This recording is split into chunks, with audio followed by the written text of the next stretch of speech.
Bienvenidos a todos, mi nombre es Lizeth Lara y soy gerente del área de Risk Advisory Services de RSM México y les agradezco mucho que nos puedan acompañar el día de hoy en el segundo conversatorio organizado por RSM Latinoamérica. Estos conversatorios son impartidos por nuestros expertos en el área de gestión de riesgos, la cual brinda servicios de auditoría interna, consultoría de tecnologías de información, gobierno corporativo, administración de riesgos y prevención de blanqueo de capitales o lavado de dinero. En esta ocasión estaremos platicando con 3 expertos de la firma sobre la transformación digital, los riesgos de ciberseguridad y teletrabajo. Pero antes me gustaría hablarles un poco más de RSM Internacional. RSM es la sexta red más grande del mundo de contabilidad, auditoría y consultoría. Tenemos presencia en más de 120 países con 810 oficinas y más de 43,000 colaboradores. Y nuestros clientes van desde compañías emprendedoras enfocadas en el crecimiento hasta organizaciones multinacionales líderes en su industria. En RSM trabajamos juntos a nivel global y local para brindar a nuestros clientes un servicio consistente que supere sus expectativas en cualquier lugar del mundo. En cuanto a RSM Latinoamérica, está conformado por 19 países, con 77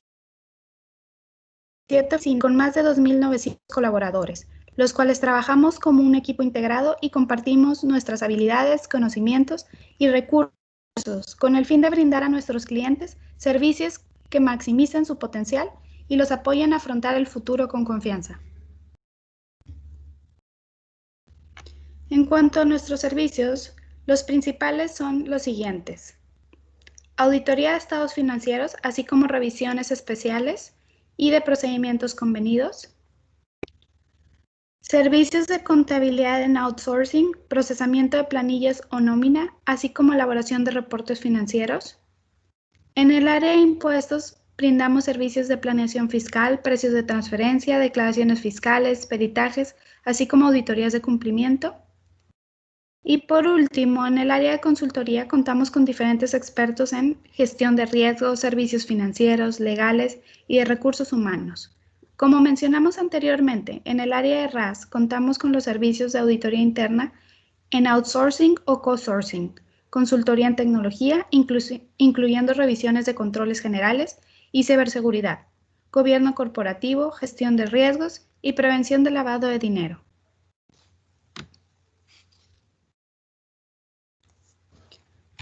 Sin más preámbulo, daremos inicio al segundo conversatorio de RAS Latinoamérica, donde estaremos charlando sobre la transformación digital, los riesgos de ciberseguridad y el teletrabajo en esta nueva realidad.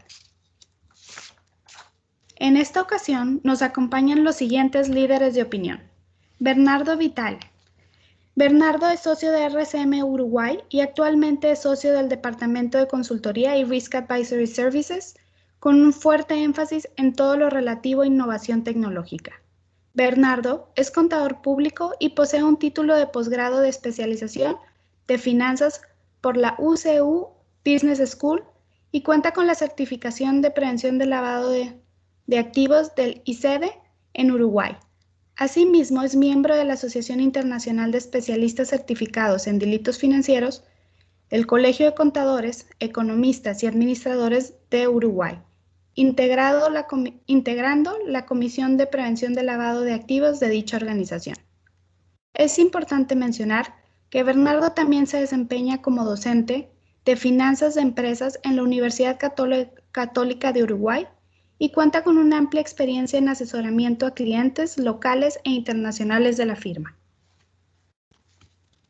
También nos acompaña Juan Pablo Montero, quien es director del Departamento de Consultoría de RSM Argentina y quien es contador público nacional matriculado en el Consejo Profesional de Ciencias Económicas de la Ciudad de Buenos Aires, con más de 15 años de experiencia en diversas áreas, entre las que podemos destacar auditoría interna, SOX Compliance, AML y anticorrupción. Y por último nos acompaña también Carlos Giraldo, socio de consultoría de riesgos en RSM Colombia. quien tiene más de 20 años de experiencia en proyectos relacionados con la gestión de riesgos de TI, ciberseguridad, auditoría de sistemas y planes de continuidad de negocio. Carlos ha gestionado proyectos en importantes empresas de América Latina en los sectores de gobierno, finanzas, telecomunicaciones, agronegocios, manufactura, energía y recursos, entre otros, y cuenta con certificaciones CISA, CISM, CRISC, CBCP, PMP y CIA, entre otras. De nuevo, muchas gracias a nuestros expositores. Y para iniciar me gustaría platicar un poco del tema de transformación digital. Todos sabemos que ante el surgimiento del COVID-19, hemos visto cómo las empresas han tenido la necesidad de implementar cambios en sus procesos y en sus operaciones, lo cual nos lleva al primer cuestionamiento. Bernardo, ¿tú qué opinas sobre la transformación digital? ¿El día de hoy es una opción o una obligación para las organizaciones? Muchas gracias, Lisette. Quisiera primero que nada agradecer la presentación y antes que nada también saludar y dar la bienvenida a todos los colegas y participantes de todas partes de América que nos acompañan el día de hoy. Realmente tenemos muchísima gente conectada en este evento que, como bien tú decías, está enmarcado en una serie de conversatorios, este es el segundo, que estamos organizando desde las firmas de toda Latinoamérica para abordar temas de actualización sobre disrupción y riesgos emergentes en la región y quizás enriquecerlo un poco desde el punto de vista, buscar quitar lo que es perder el foco local, ¿verdad? Que puede ser un sesgo muchas veces, y buscar tener una visión más global, integrando de esta forma colegas de los distintos países. Bueno, antes de contestar tu pregunta, Lisette, me gustaría compartir un siguiente slide, una imagen con todos ustedes, a ver si podemos compartir la siguiente imagen.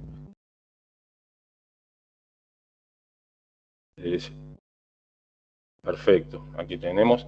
Esta imagen particularmente la he visto, quizás muchos de ustedes ya la conozcan, la he visto en varias presentaciones, en seminarios, en charlas, incluso ya tiene algunos años, como verán, pero me gusta incluirla porque me parece muy gráfica. Se trata de la Plaza de San Pedro, en el Vaticano, un lugar realmente increíble, para quienes lo conozcan.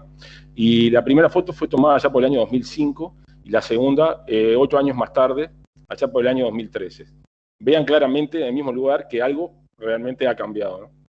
Y ya tiene un tiempo esto. Saben que realmente esta es una foto que ha dado vueltas por el mundo.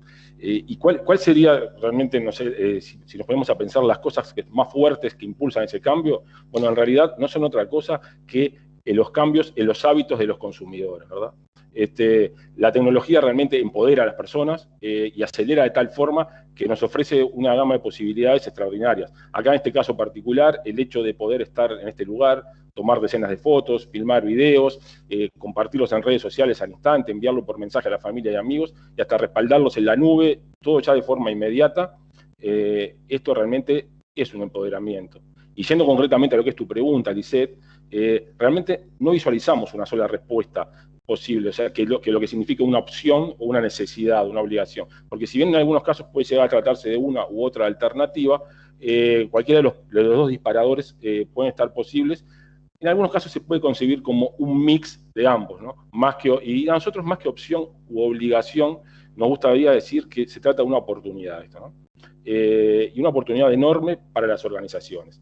Realmente la transformación digital se trata de una oportunidad de crecer, de escalar el negocio, de cambiar la forma de hacer las cosas y de crear ventajas competitivas en este nuevo mundo y en la nueva economía digital. Aunque la verdad también debemos ser honestos y decir también que en muchos casos se trata literalmente de supervivencia. Y si no me creen, pueden preguntarle a BlackBerry, a Kodak, a Blockbuster, entre muchas de las compañías que no supieron hacer una correcta lectura de este tema a tiempo y bueno, sucedió lo que sucedió. En el siguiente slide que quería compartir con ustedes, me parece bueno destacar algunos aspectos de este tipo de procesos. Y lo más importante es que quizás a muchos les suene extraña la siguiente afirmación, pero la transformación digital es una transformación más de las personas que de la tecnología. No hay tecnología capaz de digitalizar una organización si las personas que la forman no aceptan ese cambio y no están dispuestas a llevarlo a cabo, como en muchas otras cosas. Este suele ser un problema frecuente que viene acompañado, como siempre, de todo aquello que es resistencia al cambio y a nuevas maneras de hacer las cosas. pero la mala noticia es también que existen más problemas en este camino que hay que sortear. Y entendemos que un problema muy importante es la diferencia de concepción entre el avance en el mundo digital, ¿verdad? Nosotros estamos acostumbrados a que todo lo estamos midiendo en forma lineal, una distancia, el crecimiento de unas ventas, X $100.000 para el año que viene, el crecimiento de un porcentaje de ventas, todo eso lo vamos midiendo en forma lineal, pero para nuestra sorpresa, el mundo digital avanza en forma exponencial. ¿Qué es lo que sucede en este caso? Bueno, que la brecha cada vez se va generando y va siendo más amplia día a día y año tras año, perdón, no nos va dando opción y nos va dejando una brecha mucho más grande que deberemos llenar ese vacío, ¿no? Entonces, bueno, tenemos, como dice ahí el slide, aprovechar el poder de los datos, poner siempre el centro en el cliente, teniendo la capacidad siempre de redefinir procesos y con una fuerte interacción con otras áreas de negocio. Nosotros, por ejemplo, en nuestra firma aquí en Uruguay estamos desarrollando robotización automática de procesos, RPA, y cuando trabajamos intentando robotizar procesos, muchas veces tenemos que redefinir esos procesos, y ni que hablar que tenemos que interactuar con otras áreas de negocio que son las quienes conocen más del proceso para conocerlo a fondo y poder desarrollar la automatización. Realmente no se puede innovar en forma aislada, ¿verdad? Esa es un poco la premisa, ¿no?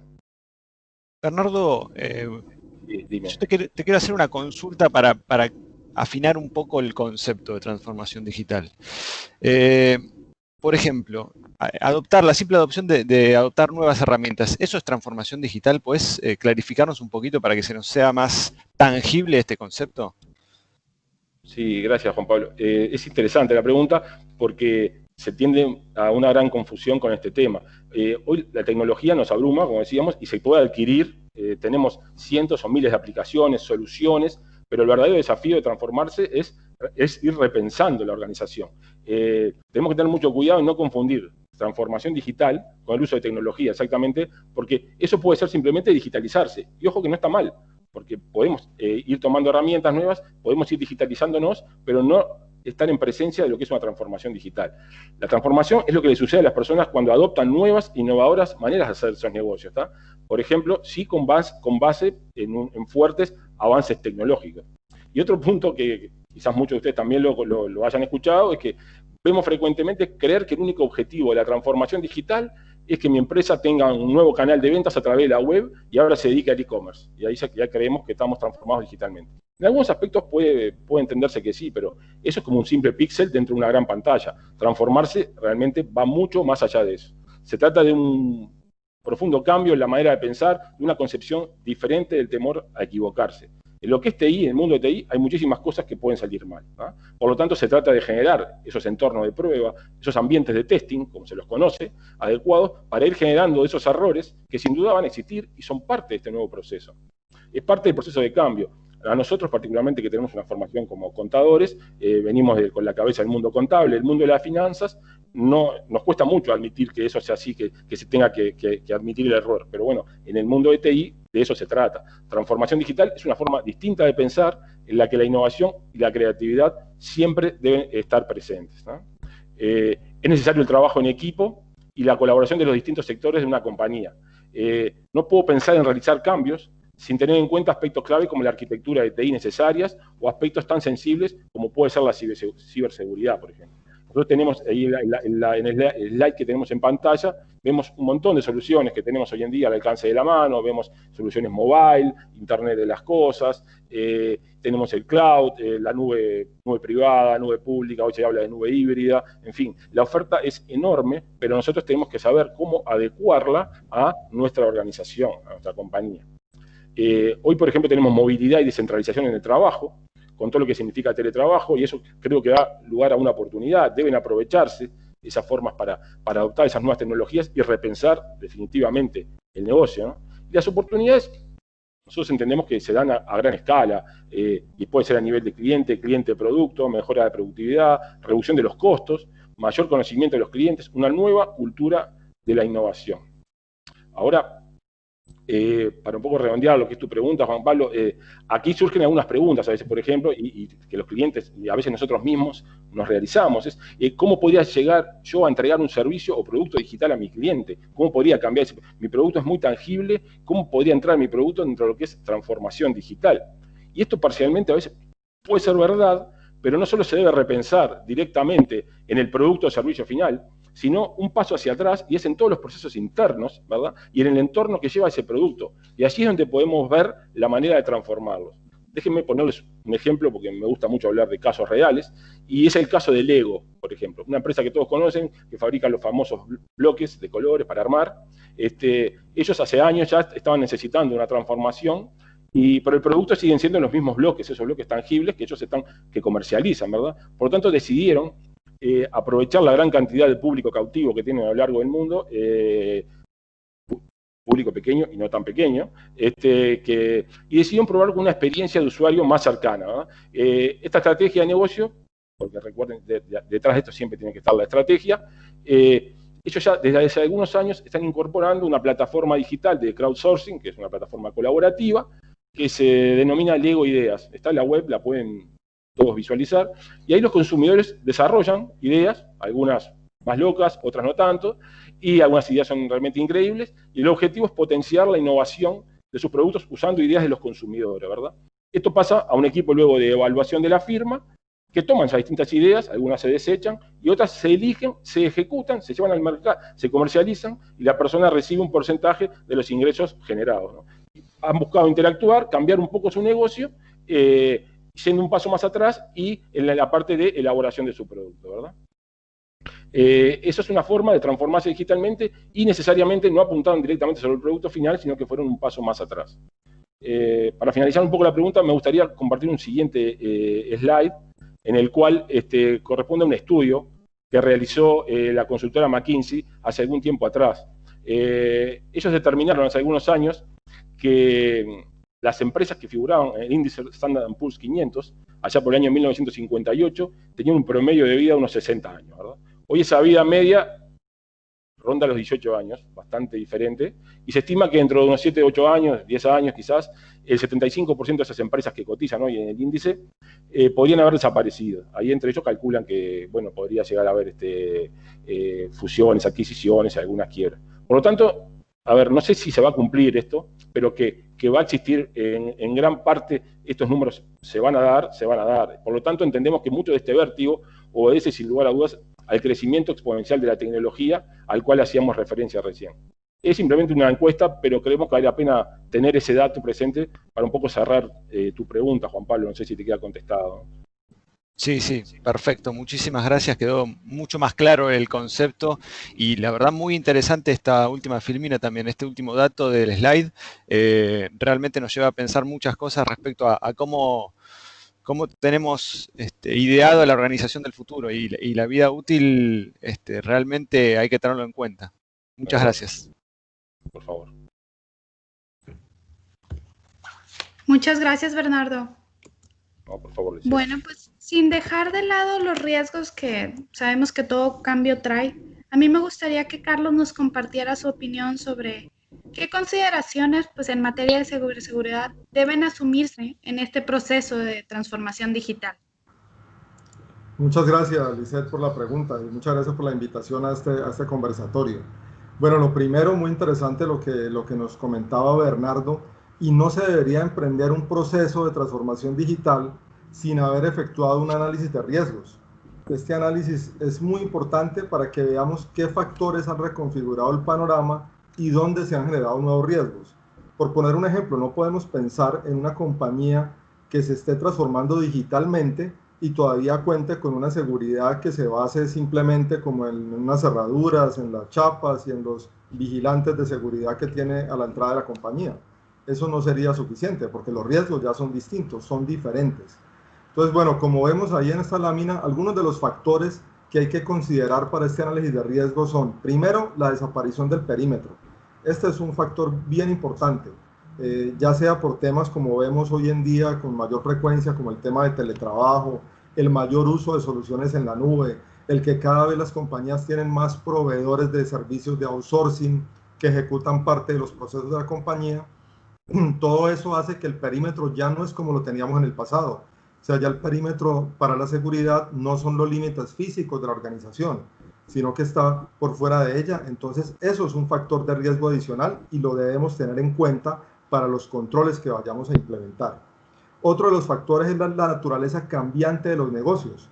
Los modelos de negocio están evolucionando, como mencionaba Bernardo, pues se implementan esquemas de e-commerce, tenemos mayor cantidad de aliados de negocios. Entonces, si esos modelos de negocio están cambiando, pues eso también genera unos riesgos adicionales que hay que evaluarlos. Otro factor importante son las tecnologías exponenciales, o sea, la aparición de tecnologías innovadoras, el aumento del tema de data analytics, que lo vemos pues también cada vez más con mayor uso en las organizaciones, lo cual genera un enorme volumen de datos. Todo eso hay que evaluarlo desde la perspectiva de qué riesgo genera eso para mi organización, cómo estoy protegiendo esos datos, cómo estoy protegiendo la información. Otro factor importante es el tema de la inteligencia artificial y machine learning. También vemos cada vez más en las organizaciones implementando tecnologías de inteligencia artificial, temas de robotics, machine learning. Entonces vemos que cada vez más los trabajos que son repetitivos o trabajos que no generan valor en una compañía, pues están siendo reemplazados en un corto y mediano plazo, pues por soluciones de este tipo de robotics. Ya vemos que los robots no son pues como lo imaginábamos en un pasado, pues, sino que en su mayoría son soluciones de software, que lo que hacen es automatizar y poder dar mucha más agilidad al desarrollo de los procesos. Pero obviamente eso también me genera riesgos, porque ¿qué pasa si alguien puede, digamos, atacar esos robots y entonces haría que los procesos de mi compañía no funcionen adecuadamente? Entonces hay que evaluar esos riesgos. Lo mismo que el tema de las redes móviles.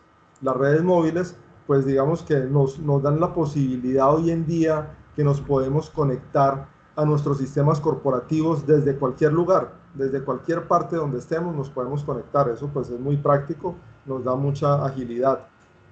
Pero hemos hecho un análisis de los riesgos que eso genera, o sea, se ha evaluado si las prácticas de seguridad que tenemos en la compañía son las adecuadas para enfrentar ese tipo de esquemas. Estoy seguro que muchas organizaciones no lo han hecho, entonces por eso el tema tan importante de evaluar los riesgos. Otro de los factores, el tema del blockchain.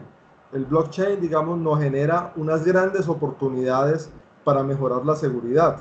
El tema del blockchain, que de pronto muchos lo conocemos por las criptomonedas, pues realmente es mucho más que eso y es una tecnología muy disruptiva que va a cambiar muchas cosas.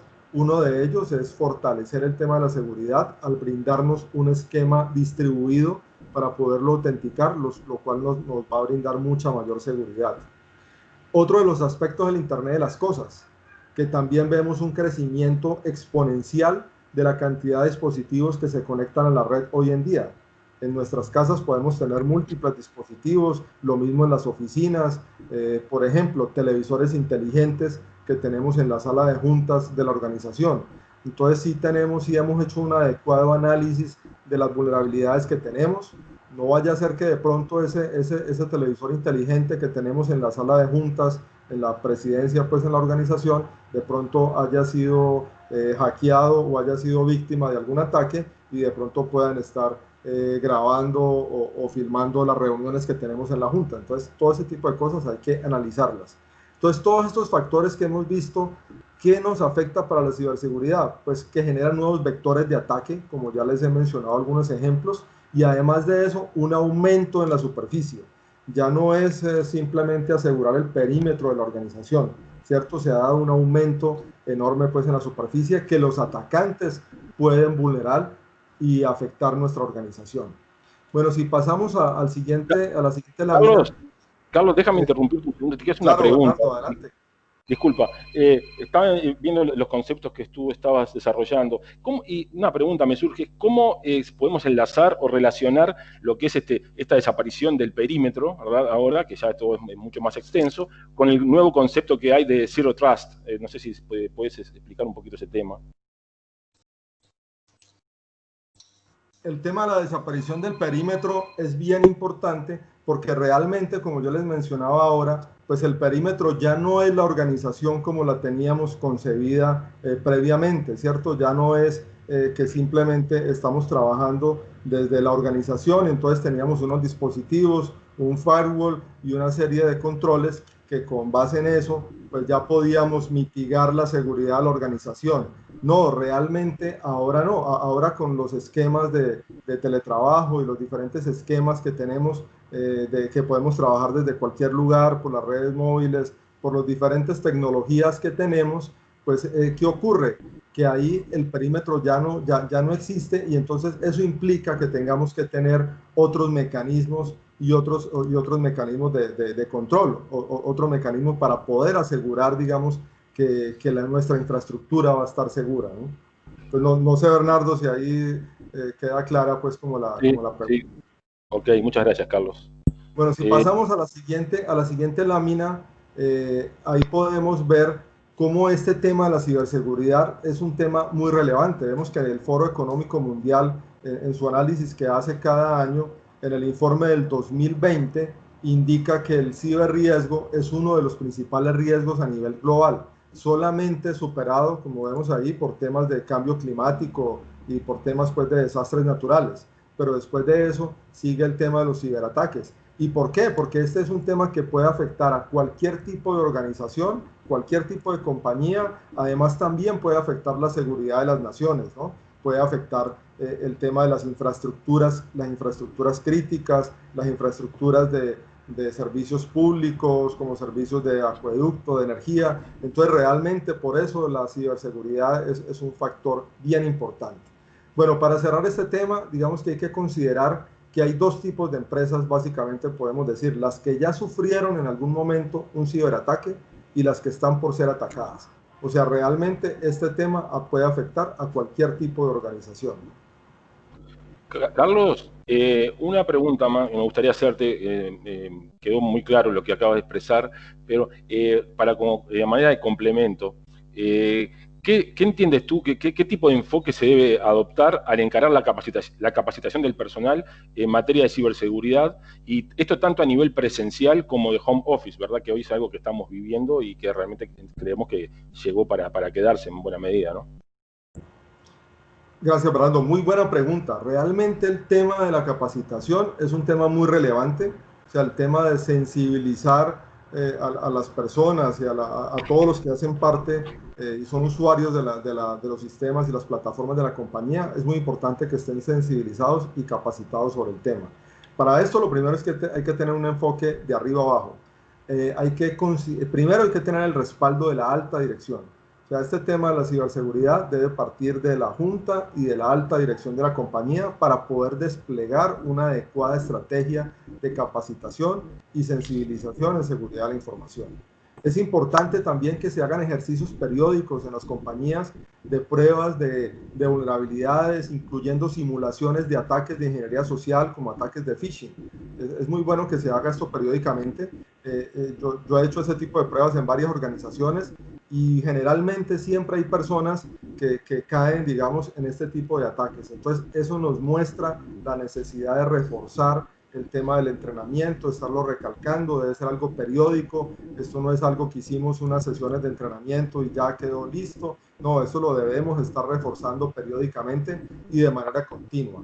Bueno, y además, aunque el entrenamiento es fundamental, como les digo, realmente es muy importante sensibilizar a toda la compañía. Además de eso, debemos adoptar una estrategia que tenga tres componentes que lo podemos ver ahí en la lámina, que son primero proteger, luego tener una fase de detección y una fase de respuesta. Entonces, en la prevención, que es donde se incluye el tema del entrenamiento, adicional a eso, pues hay que implementar unos fuertes controles de acceso, unos mecanismos de seguridad en la red. Es importante que clasifiquemos los activos de información para que veamos cuáles son los activos críticos de la compañía, cuál es la información que necesitamos proteger en mayor medida, ¿cierto? Así como tenemos clasificados los activos físicos de la organización, pues lo mismo debemos hacer con los activos de información, que realmente son muy relevantes. En cuanto al tema de la detección, pues es importante contar con mecanismos de monitoreo para saber qué está pasando en la red de la organización. Y dependiendo del riesgo de la compañía, pues del tipo de negocio, la información que tengamos, nuestras plataformas tecnológicas, es importante que consideremos también tener unos mecanismos de seguridad más robustos, como por ejemplo tener un SOC, que tal vez algunos lo conozcan, que es el Security Operations Center, y tener también un NOC, o sea, Network Operations Center, que esto nos va a permitir monitorear, detectar cualquier tipo de amenaza, cualquier tipo de alerta o de ataque que tengamos en la infraestructura, poderla detectar y gestionar oportunamente. Además de eso, como ya hemos mencionado ahora, las tecnologías de Machine Learning, inteligencia artificial, todo eso también nos sirve como elementos para defender nuestra infraestructura. El tema de los logs y los eventos que quedan en todo lo que ocurre en la red, pues todos sabemos que eso genera enorme cantidad de información y es muy difícil que eso de manera manual o que alguien pueda detectar algún tipo de situaciones simplemente revisando los logs. Entonces necesitamos herramientas adicionales como estos temas de análisis de datos, analytics también, para poder analizar y poder tener un monitoreo proactivo y poder detectar cualquier tipo de situación que nos pueda ocurrir en la red. Aquí vemos que, bueno, muchas organizaciones pues no tienen de pronto el personal ni la infraestructura tecnológica para implementar estos controles, pero ahí vemos que de acuerdo al nivel de riesgo hay que evaluar su pertinencia y si eso lo podemos contratar pues también a nivel de outsourcing, que también ya pues muchos de estos servicios se pueden prestar a nivel de outsourcing. Y la última etapa, que es la de responder, digamos que pues cualquier organización, como ya veíamos, podría ser atacada. Entonces no basta con tener unos buenos mecanismos de prevención y de detección. Hay que también contar con unos mecanismos de respuesta. ¿Qué hacemos si nuestra compañía es atacada? Entonces tener un plan de continuidad de negocio, desarrollar mecanismos de respuesta que puedan minimizar los daños que esto genere, poder gestionar adecuadamente la crisis, porque eso pues obviamente genera una crisis, poder disminuir el daño reputacional que eso pueda ocasionar en la compañía y poder recuperarlo de la manera más rápida posible.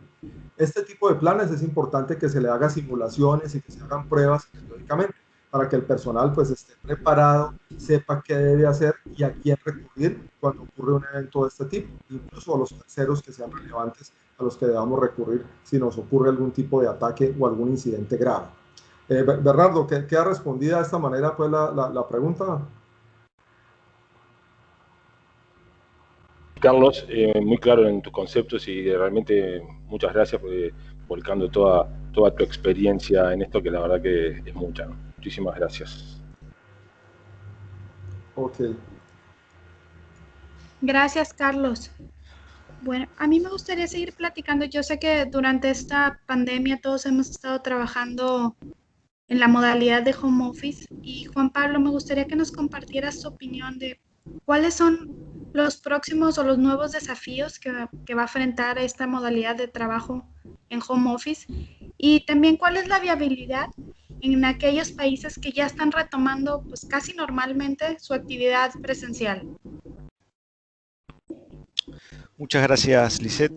Muchas gracias también por las presentaciones de Bernardo y Carlos. Y el home office es un continuo de los temas anteriores, ¿sí? En principio, me voy a sumar a un comentario de Bernardo que dijo: no visualizamos una sola respuesta. En ese sentido, no escapa el tema de teletrabajo a ese tipo de análisis. Hay que hacer un análisis muy pormenorizado y muy particular. No hay una respuesta generalizada, por cuanto esta crisis o esta pandemia nos afectó distinto a los países de la región, y dentro de cada país de la región, inclusive las zonas, provincias o departamentos de un mismo país, tomaron medidas distintas de aislamiento, distintas medidas de cómo atravesar esta crisis. Entonces, en ese sentido, cabe que cada organización se pregunte cómo fue el recorrido en estos últimos meses. ¿Qué experiencias tuvo? ¿Qué experiencias positivas?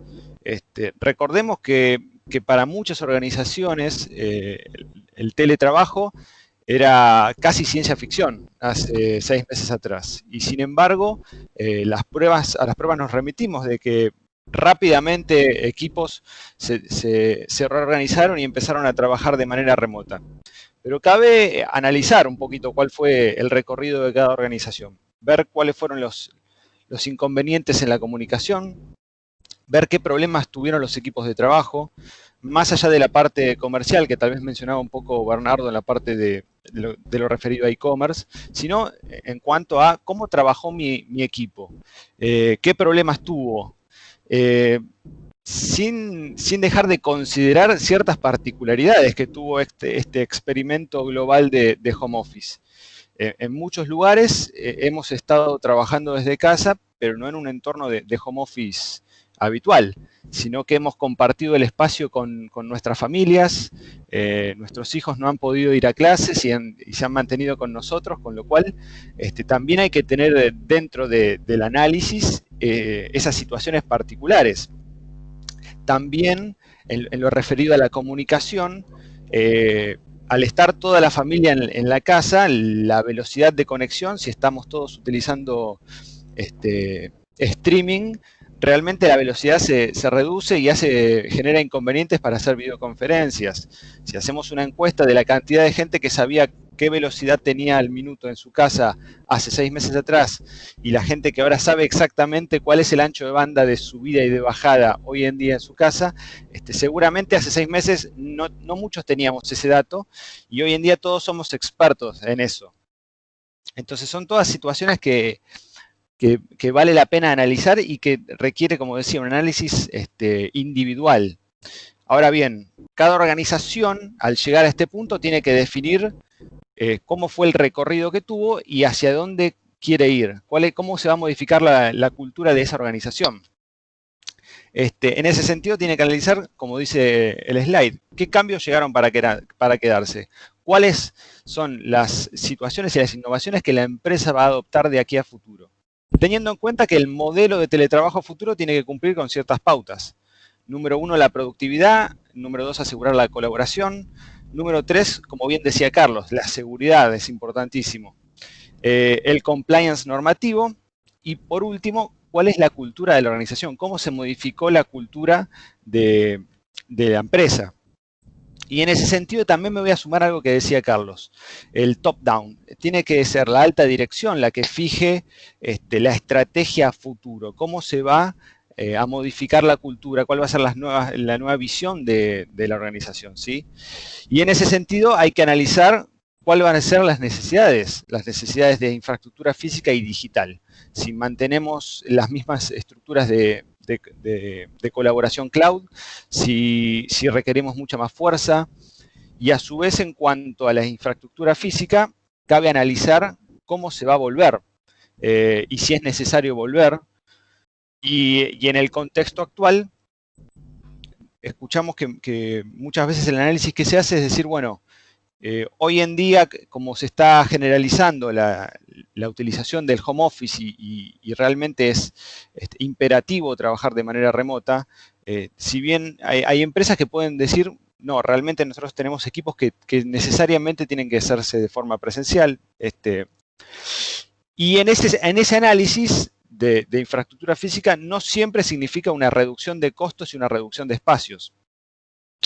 Hay que analizar que hoy en día puedo tener menos gente trabajando en una misma locación, pero sin embargo ese equipo reducido requiere mucho más espacio para poder respetar la normativa de seguridad y de distanciamiento social requerida, con lo cual no siempre vamos a poder reducir costos y reducir la estructura física.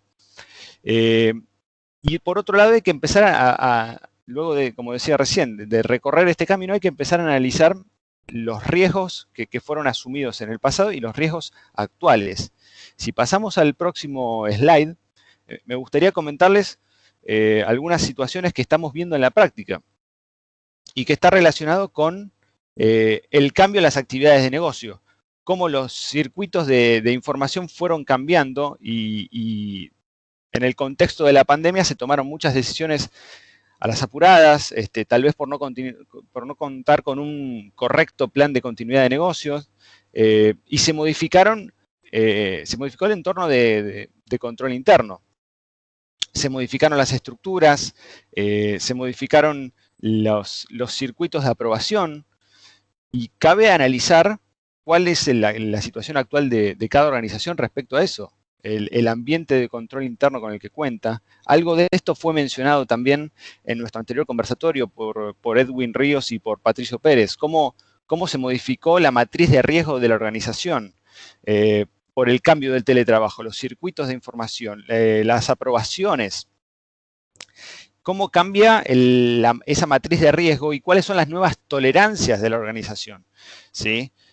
Vemos que en estos últimos meses por continuar la operatoria, tal vez se omitieron o se excedieron algunas pautas de excepción para asegurar la continuidad del servicio, y cabe ahora, en la terminología, frenar un poco y pensar, bueno, como decía recién, cuáles son las pautas que se van a modificar, cuáles son las pautas que vienen a futuro respecto al teletrabajo de cada organización, y en función a eso, redefinir el esquema de procesos de negocio y los controles internos de la empresa. Sin dejar de lado cuál es el compliance normativo de cada entidad. Si la empresa tiene un entorno SOX, realmente tiene que revisar cuál fue la estructura de cambios que tuvo en este último año y cómo se modificaron los procesos de negocio. Y cuál es el impacto que va a tener a fin de año cuando venga el auditor a realizarme la certificación SOX, ¿verdad? Nosotros en la práctica, ¿qué estamos viendo? Que si nos sentamos en una empresa y que auditábamos el año pasado y que analizamos todos los procesos de negocio y lo hacemos de nuevo este año, nos encontramos con que han cambiado todos, o gran parte, y no siempre asegurando los requisitos mínimos que requiere la normativa, y no siempre pasando un test de diseño adecuado de los controles, y no siempre pasando un testeo operativo de esos controles, ¿sí? Entonces, cabe tener mucho cuidado en lo que es el compliance normativo. ¿Por qué? Porque ya sea por anti-money laundering, o sea por SOX, o sea por anticorrupción, a mí el ente de contralor, la autoridad que me controla, no me va a aceptar como explicación que yo le diga lo que pasa que estábamos en teletrabajo y no mantuvimos los controles que teníamos, ¿sí? Entonces, es adecuado realizar un diagnóstico de cuáles fueron los cambios de los circuitos, cuáles son los nuevos riesgos que tiene la organización, y analizar cómo se puede mejorar. Y no estoy hablando de una gran reingeniería de procesos, estoy hablando de un análisis diagnóstico rápido que permita establecer con facilidad cuáles fueron los procesos que fueron vulnerados y cómo corregirlos a futuro. Y a su vez es recomendable que si yo identifico una problemática dentro de un proceso, analizar retroactivamente para mitigar ese riesgo, qué fue lo que estuvo fallando en los meses pasados y cómo puedo reducir ese riesgo, tal vez sea por legajos AML que fueron completados, fueron realizados de manera incompleta, o procesos de aprobación, como decía recién, que no contaron con la adecuada cadena de aprobación. Analizar retroactivamente también sirve de manera de presentarle, en caso que sea necesario, al organismo de contralor, cuál fue el análisis que se hizo para mitigar el riesgo. Por eso, ya cerrando con este punto, considero que es importante eso, no enfrentarlo con una situación de avestruz, sino que corresponde realmente hacer un análisis, un diagnóstico retroactivo y mitigar ese riesgo futuro. No sirve de nada ocultarlo o ponerlo debajo del tapete, ¿sí? Muy interesante, Juan Pablo, lo que nos has planteado. Desde tu punto de vista, ¿cómo ves el futuro del teletrabajo en la región, tanto en materia de evaluación del personal como de la legislación que se debe aplicar? Muchas gracias, Carlos. La verdad que es muy interesante eso y vemos, de nuevo, que no es generalizada la respuesta. Sí, en el sentido tal vez del desempeño del equipo, pero hay que tener en cuenta muchas pautas particulares. En principio, obviamente, el desempeño ya está siendo mucho más, si una organización no lo tenía implementado, mucho más hacia resultados, ¿sí? Ya el modelo de tener a la persona sentada a 5 metros y ver que está tecleando se cayó definitivamente. Por ende, cabe ajustar las evaluaciones de desempeño de las organizaciones para que contemplen las situaciones actuales. Dentro de lo que podemos mencionar es que hay que tener en cuenta las particularidades de cada persona, como decía hace un ratito. Si la persona no tiene un entorno adecuado para poder trabajar desde la casa, tengo que tenerlo en cuenta. tengo que tener en cuenta las particularidades de horarios. A modo de mención, aquí en Argentina nosotros continuamos con un aislamiento social preventivo muy, muy fuerte. No hay clases en casi ninguna jurisdicción. Por ende, todas las familias estamos en casa. Y eso impacta en el trabajo, definitivamente, en la dinámica del trabajo. Y a su vez, tengo que tenerlo en cuenta cuando yo evalúo el desempeño de esa persona. No puedo dejarlo de lado. Pero a su vez, tengo que tener en cuenta cómo puedo ayudarlo también, ¿no? Y cuando digo también el concepto de medir resultados, no implica medir resultados al final del camino. Tengo que acompañar al equipo, tengo que realizar las mismas reuniones que yo tenía presencialmente, organizarlas a lo largo de la semana y acompañar al equipo. Medir por resultados no significa nos vemos al final del camino. El recorrido del equipo tiene que ser juntos, ¿sí? Entonces, como decía hace un ratito también, el modelo de teletrabajo tiene que asegurar no solo la productividad, sino también la colaboración. Entonces, en ese sentido hay que tenerlo en cuenta también. Y por otro lado, también, adicionalmente, lo que estamos viendo es que pueden surgir cambios en los contextos legales de cada país. Nosotros en la Argentina, hace muy pocos meses se emitió una nueva ley de teletrabajo, que en este contexto todavía no está vigente, pero que va a modificar las relaciones laborales y que nos suma ciertas pautas que tiene que ver con el establecimiento de la jornada laboral, que tiene que haber un horario específico, con un concepto que también estaba en la legislación, o está en la legislación chilena, que tiene que ver con el derecho a la desconexión digital del personal, fijar ciertas pautas de conexión para que la persona pueda estar inactivo y tenga permitido ese inactivo y pueda tener tiempo de ocio, que es un concepto que la Organización Mundial del Trabajo, la Organización Internacional del Trabajo, perdón, ya lo había exteriorizado en muchos reportes, y ahora nuestra legislación local también lo toma, y a su vez la legislación de Chile sé que lo tiene. Las pautas también que yo mencionaba respecto al entorno familiar, la ley también establece que el empleado tiene que comentar cuáles son el entorno del hogar, y si tiene personas a cargo, aclararlo para que eso sea tenido en cuenta. Ya cerrando con este punto, es de esperar que aquellos países que no tengan una legislación que contenga estas particularidades de teletrabajo, que a futuro lo tengan. Es ineludible eso a futuro, con lo cual recomendamos en todo caso seguir el contexto de cada país y a su vez acercarse a las oficinas de RCM locales para hacer un seguimiento adecuado de todo esto que estamos mencionando. Muchas gracias, Juan Pablo. Muy, muy interesante el tema del futuro del home office y principalmente, como mencionas, el contexto legal, cómo está cambiando. Por ejemplo, aquí en México, yo sé que aún no tenemos algo así, pero es importante, como tú dices, tomarlo las prácticas de otros países y de nuestros compañeros. Es muy interesante. Antes de pasar a las conclusiones, tenemos una pregunta para Bernardo. Si me permiten un momento. Bernardo, la transformación digital es algo genial. Sin embargo, tenemos el riesgo de una caída de la red. ¿Qué se recomienda para solucionar o poder soportar esa caída y dar atención a nuestros clientes? Muchas gracias por la pregunta. Sí que es genial la transformación digital, es verdad, y es una pregunta interesante, la cual agradezco mucho porque está muy relacionada con lo que es el tema de la arquitectura, ¿verdad?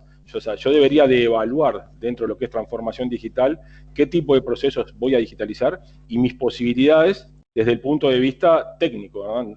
Sería impensado yo poder digitalizar algo o intentar una transformación digital si mis posibilidades técnicas no son las adecuadas. Tengo que evaluar qué cantidad de clientes van a acceder a mi portal, por ejemplo, si mis servidores van a poder soportarlos, si tengo las UPS adecuadas para que no haya latencias o caídas en el sistema, ¿verdad? Entonces, ese tipo de cosas deben ser aspectos fundamentales en una evaluación previa, ¿no? Y ni que hablar aspectos de ciberseguridad, por supuesto, ¿no? Nosotros, por ejemplo, para ir a lo tangible, automatizamos un web search, por ejemplo, que lo que hace es, debe realizar una búsqueda en determinado sitio web a las 8 AM y realizar con esa información que extrae del sitio web determinadas acciones.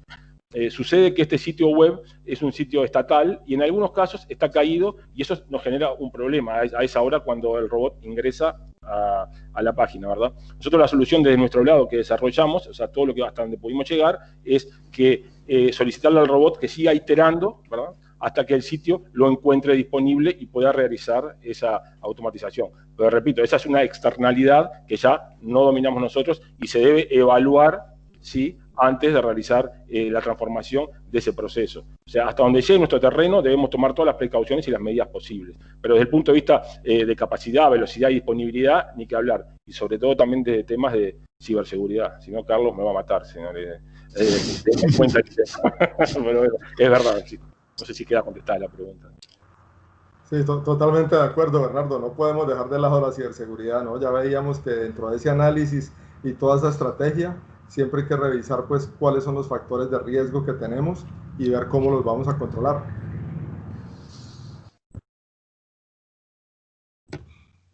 Muchas gracias, Bernardo y Carlos. Tenemos por aquí otro comentario que nos dice: la cultura latinoamericana no está preparada para el home office. Necesitan ver al colaborador físicamente en el trabajo.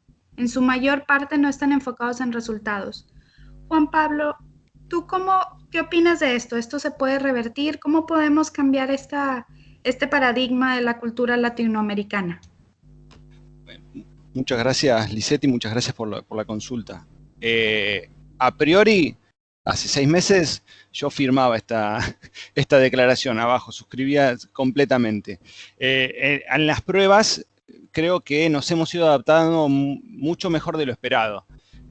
No obstante, seguro que tenemos la añoranza de las viejas reuniones de café. Yo tengo reuniones con los clientes en reiteradas oportunidades durante la semana y ellos mismos nos transmiten: extrañamos hacer esto en la mesa de reuniones con vos. Pero la realidad nos indica que o adaptamos nuestra organización al teletrabajo o dejamos de trabajar, porque no está dando, por lo menos aquí, el contexto sanitario adecuado. Entonces, coincido de que tal vez nosotros tenemos una barrera cultural mucho más grande que otros países, porque tenemos otro tipo de proximidad física con las personas. No obstante, no queda otra que recorrer ese camino y aprender a medir por resultados y aprender a comunicarse y a colaborar y a producir de manera remota.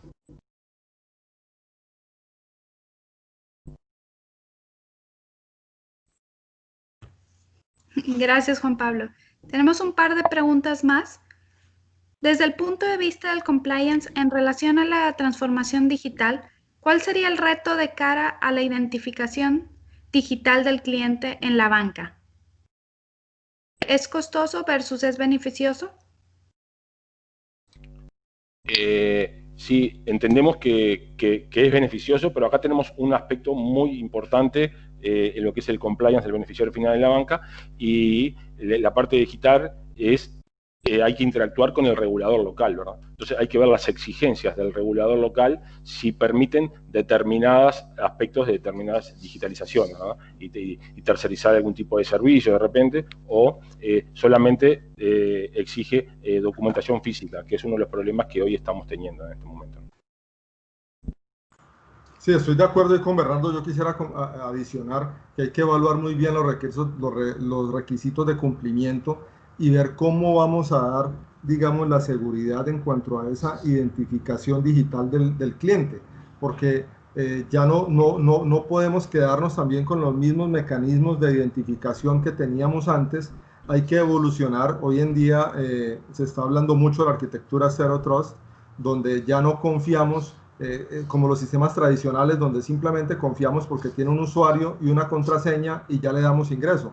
No, hay que pasar a un modelo más sofisticado, donde tengamos una arquitectura Zero Trust, donde nunca confiamos y siempre verificamos. Ese es como el principio que hay que hacer. Y entonces ahí, este modelo de Zero Trust, que eso nos daría pues como para otra charla, pero básicamente tiene cuatro pilares fundamentales. Lo primero tiene que ver con la verificación del usuario, que aplicaría para este caso de un usuario de una banca digital, donde hay que validar el usuario, o sea, no simplemente confiar por tener un usuario y contraseña, porque ese usuario y esa contraseña la pudo haber adivinado, pudo haber obtenido la contraseña del usuario, entonces no sabemos si realmente el usuario es válido. Entonces, para eso se recomienda usar una autenticación multifactor, que puede ser a través de un token, a través de un mecanismo con el celular o un dispositivo físico, donde tenga un control adicional para validar esa identidad. Lo segundo, también se debería validar el dispositivo desde que se está conectando y que cumpla unas reglas pues específicas de seguridad. Entonces, validar que el dispositivo al que se está conectando tenga unos requisitos de seguridad, tenga cierto nivel pues como de seguridad, y de esa manera le autorizamos el acceso, o si no, incluso se puede bloquear porque el dispositivo no es seguro. También limitar el acceso y los privilegios, o sea, hasta dónde tiene acceso pues el usuario respectivo. Y por último, tener un mecanismo de aprender y adaptar, o sea, identificar patrones de comportamiento del usuario. Por ejemplo, qué horario se conecta, desde qué ubicación se está conectando. Si el usuario siempre se conecta, digamos, desde una ciudad en Colombia y de pronto nos está conectando ese usuario desde la China, pues puede que sea alguien que lo está suplantando. Entonces, ahí bloquear la conexión. Entonces, todos estos mecanismos hay que evaluarlos para implementarlo, teniendo en cuenta cumplir los requisitos legales y cuál es la criticidad de la información que estamos protegiendo, ¿no? Que son como los elementos fundamentales a considerar. Sí, correcto, Carlos. Desde ese punto de vista entiendo que es bien importante, y por eso creo que estamos avanzando más en procesos digitales, de lo que es en la banca también, relativos más a monitoreo. A veces que ahí sí ya estamos parametrizando mucho y se están avanzando en forma importante, ¿no? Lo que es la identidad digital, cada regulador local obviamente tiene su normativa, pero creo que en el mundo se va a tender a esto, ¿no? Contemplando siempre los aspectos de autenticación correspondientes.